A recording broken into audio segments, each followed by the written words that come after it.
Welcome to Guns, Guns, Gear, and Guns with Gary Gunderson. I am Gary Gunderson. The Supreme Court is set to hear arguments today on bump stocks, so here I am destroying some of these dastardly devices. Let me explain. Bump stocks were allegedly used in the Las Vegas shooting and then were declared to be machine guns by the ATF at the behest of Donald Trump. Since then, this rule has been making its way through the courts and is now at the highest court in the land because justice is anything but swift. The heart of the argument is around the definition of what constitutes a machine gun. In spite of having a definition already, government officials claim it is ambiguous, which allows them to make new restrictions without Congress passing any new laws. Defined in the National Firearms Act, a machine gun is any weapon which shoots, is designed to shoot, or can be readily restored to shoot automatically more than one shot without manual reloading by a single function of the trigger. The ATF used their interpretive powers to say that a rifle with a bump stock meets this definition because when a shooter pulls the trigger, that movement initiates a firing sequence that produces more than one shot. That the process is automatic because the device harnesses the firearm's recoil energy as part of a continuous back and forth cycle that allows the shooter to attain continuous firing after a single pull of the trigger. However, that is clearly false.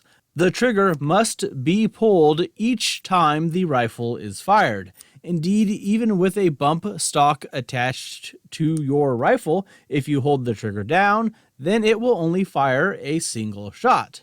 Definitionally, it fires only one time with a single pull of the trigger, and therefore a bump stock cannot meet the definition of a machine gun as currently defined in law. As obvious as this is at face value, that has not stopped this rule being enacted and going through the courts. That's not to say a new definition that included bump stocks as machine guns could not be made into law. I disagree with it, but Congress could change the definition of a machine gun to include things like bump stocks if they passed a law updating the definition. However, the gun grabbers do not currently have the political capital to do so, which is why they left this up to the bureaucrats at the ATF to write a rule to encapsulate bump stocks as machine guns, even though they specifically function in a way that a single round is fired with each trigger pull. You could argue this is a loophole, but if that is the case, then you close the loophole with a law and not by changing the definition of machine guns to include something that is not in the definition.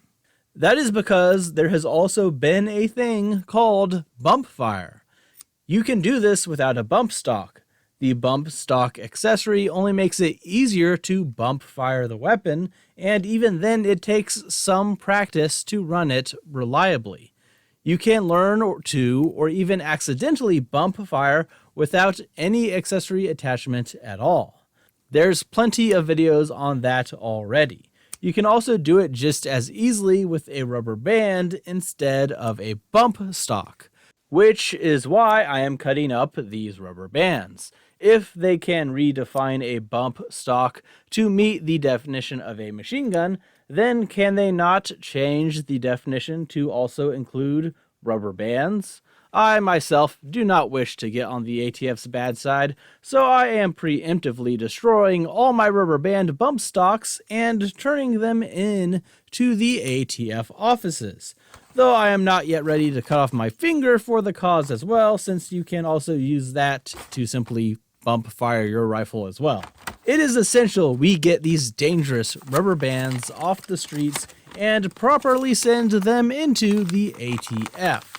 Meanwhile, the media are declaring that the Supreme Court is going to make machine guns legal for everyone with completely false and misleading headlines, which you can see in this article by Vox. I mean, they could make it much easier to get machine guns if they struck down some laws, but that seems unlikely. At most, we will probably just be allowed to have bump stocks again without this regulation. They are already setting the stage for a response if the case does not go their way. I do not think the ruling will be one that completely destroys the ATF rule-making authority, but one can always hope. Anyways, that's all for today. We will see how the case ends up going. I don't personally care for bump stocks, but that does not mean that they should be regulated. Let me know what you think about this case in the comments below. Please consider supporting me on Patreon, joining the Discord, subscribing to the channel, liking the video, and sharing it with others. Thanks for watching.